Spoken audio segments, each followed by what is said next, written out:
Yeah, my landlady's just increased my rent. Any chance for a raise? It's not like we're running a charity here, Aisling. Well, we are running a charity here, actually, Seamus. We registered us last year for the tax breaks. Remember? God, don't remind me. I had to bring those orphans to Disneyland. You were meant to bring them back as well, you know. It's not like anyone's going to miss them. Oh, and your landlady called, said that she's on her way over. Not good news. I owe her some back rent. Really? How much back rent? 3 years. 3 years? James, how could anyone owe 3 years' rent? Well, I had a stroke of luck there, actually. Really? What? Yeah, she had a stroke. She was in hospital for ages. Well, still though, how did it take her 3 years to find it? Before you started working here, I had the building moved. You moved the building? Yeah, it cost me thousands. I had to hire a special truck from Norway. Would it not just have been easier to pay the rent? Duh, Aisling. I spent all the money on hiring the truck. Mr. Chandler, are you there? I think I'll just go and see about that thing I have to do. See you later. Fatima! So good to see you up and about again. That's Mrs. Manifold to you, Chandler. So, what can I do for you? Hang on a second. Oh, damn! It's my pager. Looks like there's trouble at the mayor's residence. I'll have to go there pronto. We can speak again. I put it to you, Mr. Chandler, that A, there is no trouble at the Lord Mayor's house because I have been the mayor for the past 12 years. B, that is not a pager but a packet of John Player's Blue. And C, you don't have the 3 years back rent you owe me. Hang on a second. I paid you the first 2 weeks. In advance. Well, that takes care of the first 2. Now maybe we can talk about the other 154. Mr. Chandler, now that I've found my missing building, I would like to know what you intend to do about your debts. Mrs. Manifold, I am good for the money. It's just that lately there's been rather a lot of outgoing expenses.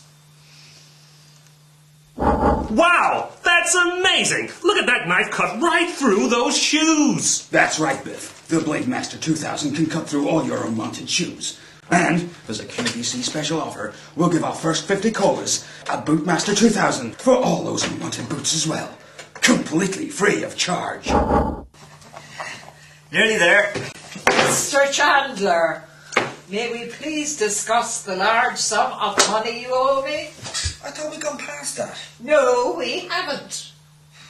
However, I can offer you a compromise. There's a job I want you to do for me. I'm willing to clear the debt if you can find a certain someone for me.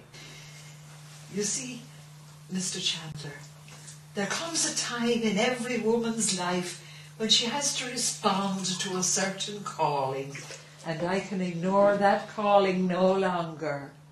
I intend to have a baby. Excuse me. I must have gone down the wrong way. I'm sorry to say, Mrs. Manifold, I can't go around stealing babies.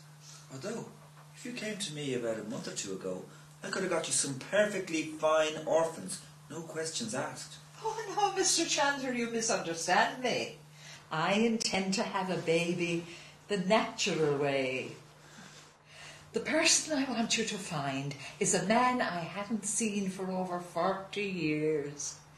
He was the love of my life. Of course, I was quite the beauty back then.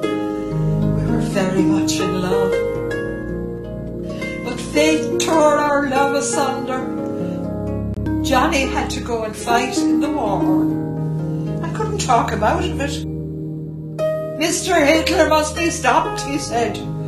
Poor Johnny was so overcome with emotion he couldn't even kiss me goodbye.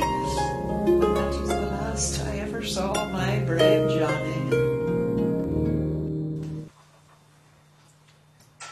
Brave man, all right. Pardon? Nothing. Can you tell me anything else about him? Well, Well, I know he used to work at a fun fair in Bigton. That was where we met. He was some sort of contortionist. All the girls knew him as Rubber Johnny. I have a photograph here. It's a bit faded, but it might be of help.